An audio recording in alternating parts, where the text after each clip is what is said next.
Patanjali university को लेकर स्वामी रामदेव का ग्लोबल प्लान क्या है? यूनिवर्सिटी में भारतीयता के साथ साथ आधुनिकता का मेल किस तरह से किया गया और यहां दी जाने वाली शिक्षा देश के बाकी विश्वविद्यालयों के से अलग कैसे?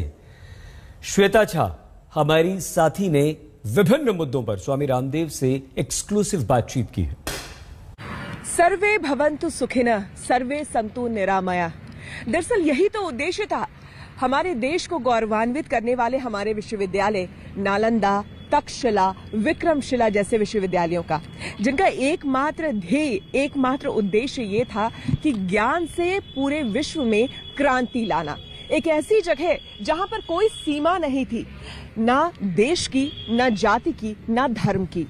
कुछ उसी वैदिक और मॉडर्न साइंस को जोड़ते हुए, सम्मिलित करते हुए एक ऐसी ही यूनिवर्सिटी की स्थापना की है पतंजलि यूनिवर्सिटी की स्वामी रामदेव ने। स्वामी रामदेव जी खुद हमारे साथ हैं। स्वामी जी बहुत बहुत स्वागत है। प्रणाम श्वेता जी, आपको भी। और आज तक जो नहीं हुआ, आज तक चैनल भी है, आज तक जो नहीं हुआ वो आज तक नहीं किया, और आज तक जो नहीं हुआ जी, हेल्थ में, एजुकेशन में, रिसर्च में, एग्रीकल्चर में, इंडस्ट्री में सनातन संस्कृति और नूतन अनुसंधानों को जोड़ करके वो पतंजलि योगपीठ ने किया।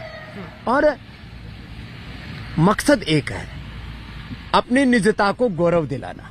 बिल्कुल। पहले योग की क्रांति, फिर आयुर्वेद की क्रांति, फिर स्वदेशी के क्रांति के स्वर उठे पतंजलि से। अब शिक्षा क्रांति का एक नया अनुष्ठान, अभियान, आंदोलन, उसका सूत्रपात है। और ये जो परिसर है जिसको अभी हम थोड़ा सा आपको आगे तक ले चलेंगे, यह तो उसका एकमात्र पक्ष है। इसके साथ पतंजलि रिसर्च सेंटर है, इसके जो है सपोर्ट में फिर हमारे नीचे से जहां से हम विद्यार्थी करते हो पतंजलि गुरुकुलम, आचार्य कुलम है। न्यू एजुकेशन पॉलिसी में मोदी जी ने बात की है 2+ एजुकेशन की, और हम काम कर रहे हैं 3+ एजुकेशन की। हम काम कर रहे हैं 2+ एजुकेशन पर।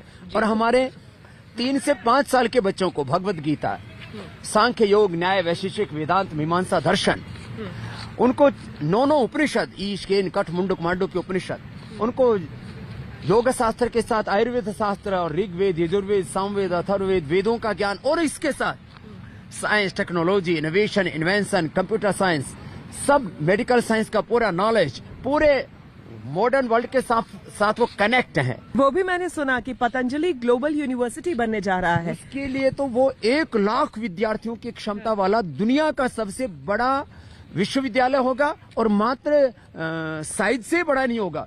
वहाँ सारे कोर्सेज होंगे, मेडिकल के, इंजीनियर के, एग्रीकल्चर के, इंडस्ट्री के, और उसके अंदर बिजनेस से लेकर के, मैनेजमेंट से लेकर के, लॉ से लेकर के, माने स्पोर्ट्स से लेकर के, कुछ भी हम छोड़ेंगे नहीं। जब आप बात करते हैं हमारे गौरव की, आप बात करते हैं नालंदा विश्वविद्यालय की, तो लोगों को ये लगता है कि सिर्फ भारतीय संस्कृति और दर्शन, कहीं सिर्फ इसी की पढ़ाई तो यहाँ पर नहीं है। यहाँ प्राची विद्या संकाय भी है, और मैंने कहा न्यू साइंस टेक्नोलॉजी, हमारा जो साइंस फैकल्टी है, ये जो पीछे आप बिल्डिंगें देख रहे हैं, हमारे कैमरामैन पीछे दिखा देंगे, ये जो सारी बिल्डिंग है, ये तो सामने आप देख रहे हैं, ये प्राच्य विद्या संकाय है। इसके पीछे हमारा जो है विज्ञान एवं तकनीकी प्रौद्योगिकी संकाय है, साइंस फैकल्टी है। और एक एक चीज, और ये ऑडिटोरियम तो जब हम दिखाएंगे ना, ये इतना बड़ा ऑडिटोरियम सामने से लेकर के और आगे से पीछे तक, इसके अंदर भी आपको लेकर के चलेंगे। हम खाली वेद ज्ञान को लेकर के नहीं चल रहे, हम आधुनिक अनुसंधान को भी लेकर के चल रहे हैं। हम लेकर के चल रहे हैं वर्ल्ड के साथ जो कनेक्टिविटी होनी चाहिए, हमारी जो कनेक्टिविटी होनी चाहिए न्यू वर्ल्ड के साथ, साइंस से लेकर के, टेक्नोलॉजी से लेकर के, कुछ भी हमने बाकी नहीं रखा है।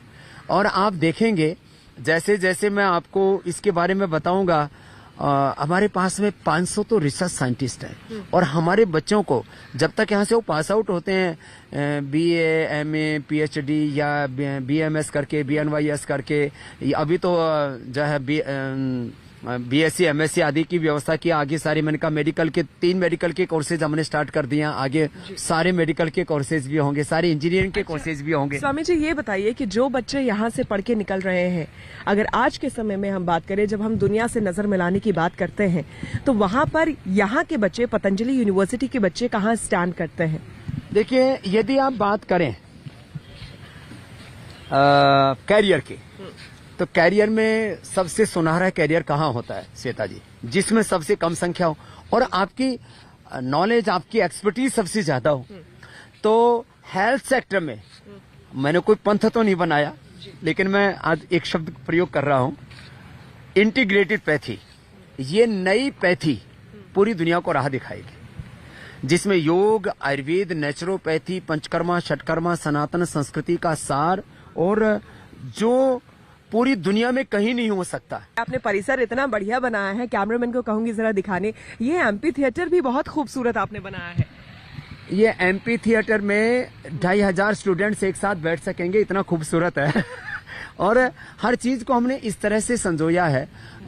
आप इसके पूरे विस्तार को आप देखने जाएंगे, मैं आगे तक आपको थोड़ा सा दिखाता हूँ। ये आप दाईं तरफ देख रहे हैं, वो भी इसी का छोटे वाला पार्ट है। माने वैसे तो करीब ये आधा किलोमीटर लंबा है। माने जहाँ से जो हमारी नर्सरी से लेकर के और ऊपर तक हायर एजुकेशन तक जब बच्चे आते हैं ना, तो उसको इस तरह से हम उनको ट्रेंड करते हैं। माने उनको वेदों के ज्ञान से लेकर के कम से कम 3 से 5 भाषाओं को बोध होता है हमारे बच्चों को। 3 से 5 भाषाओं का बोध, और इसके साथ साथ ये कौन कौन सी भाषा है यहाँ पे सिखाई जाती है? हिंदी, संस्कृत, इंग्लिश, तो ये तो कंपलसरी है सबके लिए। फिर इसके पास बाद Mandarin, Chinese, Spanish, German, French, इन भाषाओं में हम अपने बच्चों को प्रशिक्षित कर रहे हैं। बात भाषाओं के बोध की मात्रा नहीं है, बात यह है कि हम यहाँ वो प्रोवाइड करवा रहे हैं जो माने कहीं पर लैंग्वेज है, कहीं पर जो है अलग अलग सब्जेक्टिव नॉलेज है, तो लैंग्वेज के साथ बहुत सी चीजें वहाँ छूट जाती है लोगों की। लैंग्वेज के साथ वहाँ पर कल्चर छूट जाता है। कल्चर कहीं पर कल्चर है तो वहाँ पर सब्जेक्ट छूट जाते हैं, साइंस है, मैथ है, फिजिक्स है, केमिस्ट्री है, बायोलॉजी है, माने नीचे से लेकर के ऊपर तक हम सारे। और फिर आगे जो एक निष्णातता पाने के लिए जो एक स्ट्रीम को सारी एजुकेशन की ब्रांचेज, अभी करीब 4-5 फैकल्टी हमने शुरू कर दी हैं। आने वाले समय में 2025 तक पतंजलि ग्लोबल यूनिवर्सिटी, अब ये आप देख रहे हैं पतंजलि यूनिवर्सिटी, 2025 तक जो ग्लोबल यूनिवर्सिटी आ जाएगी, पतंजलि ग्लोबल यूनिवर्सिटी,